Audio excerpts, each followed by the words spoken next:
ସ୍ତ୍ରୀଙ୍କ ସହିତ ଇଲେକ୍ସନ ପ୍ରଚାରରେ ବ୍ୟସ୍ତ ରହିଛନ୍ତି ଓଡ଼ିଆ ଅଭିନେତା ଅରିନ୍ଦମ ରାୟ। ଦର୍ଶକ ବନ୍ଧୁ, ଆପଣମାନେ ସମସ୍ତେ ଅରିନ୍ଦମ ରାୟଙ୍କୁ ବେଶ ଭଲ ଭାବରେ ଜାଣିଥିବେ। ସେ ବର୍ତ୍ତମାନ ସମୟରେ ସାଲେପୁର ବ୍ଲକ ଇଲେକ୍ସନରେ ଲଢ଼ିବାକୁ ଯାଉଛନ୍ତି। ସାଲେପୁରବାସୀଙ୍କୁ ଦୀର୍ଘ ଦିନ ଧରି ତାଙ୍କ ଇଲେକ୍ସନରେ ଲଢ଼ିବା ପାଇଁ ଯାଉଛନ୍ତି। ଏବେ ରାଜନୀତିର ବିଜେପି ପାର୍ଟିରେ ପଶି ଯାଇଛନ୍ତି ଅଭିନେତା ଅରିନ୍ଦମ ରାୟ।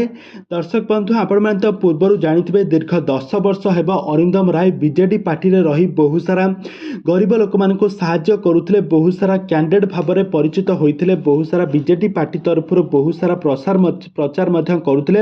କିନ୍ତୁ ଦୀର୍ଘ 10 ବର୍ଷ ହୋଇଯିବ ବିଜେଡି ପାର୍ଟି ତାଙ୍କୁ କୌଣସି ବି ଟିକେଟ୍ ଦେଇନଥିଲା। ତାଙ୍କ ଭିଣେଇ ଯିଏକି ବବି ଦାସ, ପ୍ରଣପ୍ରକାଶ ଦାସ ତାଙ୍କ ଭିଣେଇ ଥିଲେ। ତାଙ୍କ ଭିଣେଇ ତାଙ୍କୁ ବହୁ ସାରା ସପୋର୍ଟ କରିବା ବଦଳରେ ତାଙ୍କୁ କିଛି ବି ପଚରା ଉଚରା କରନ୍ତି ନାହିଁ। କୌଣସି ବି ପାର୍ଟି ଫଙ୍କସନରେ ତାଙ୍କୁ ସମ୍ମାନ କରାଯାଏ ନାହିଁ କି ତାଙ୍କୁ କିଛି ବି କରାଯାଏ ନାହିଁ। ତ ଏହି କାରଣରୁ ଅରିନ୍ଦମ ରାଗି ଯାଇ ସେ ବିଜେପି ପାର୍ଟିରେ ଏଥର ମିଶି ଯାଇଛନ୍ତି। ଆଉ ଏଥର ଖୋଲାଖୋଲି ଚ୍ୟାଲେଞ୍ଜ କରିଛନ୍ତି ତାଙ୍କ ସ୍ତ୍ରୀଙ୍କ ସହିତ। ସେ ଏବେ ସାଲେପୁର ଇଲେକ୍ସନରେ ଲଢ଼ିବା ପାଇଁ ଯାଉଛନ୍ତି, କ୍ୟାଣ୍ଡିଡେଟ୍ ଭାବରେ ଠିଆ ହୋଇଛନ୍ତି ଅରିନ୍ଦମ ରାୟ।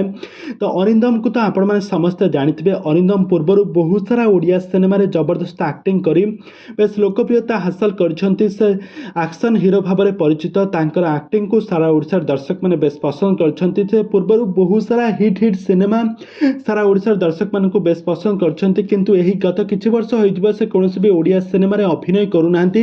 ସେ ବର୍ତ୍ତମାନ ସମୟରେ ଅଭିନୟ କ୍ୟାରିୟରକୁ, ରାଜନୀତି କ୍ୟାରିୟରକୁ ଫୁଲ୍ ଫୋକସ୍ କରୁଛନ୍ତି। ସେ ବର୍ତ୍ତମାନ ସମୟରେ ବିଜେପି ପାର୍ଟିରେ ମିଶି ସାଲେପୁରବାସୀଙ୍କ ଦୁଃଖ ସୁଖରେ ଠିଆ ହେବେ ବୋଲି ରାଜନୀତିରେ ପଶିଛନ୍ତି।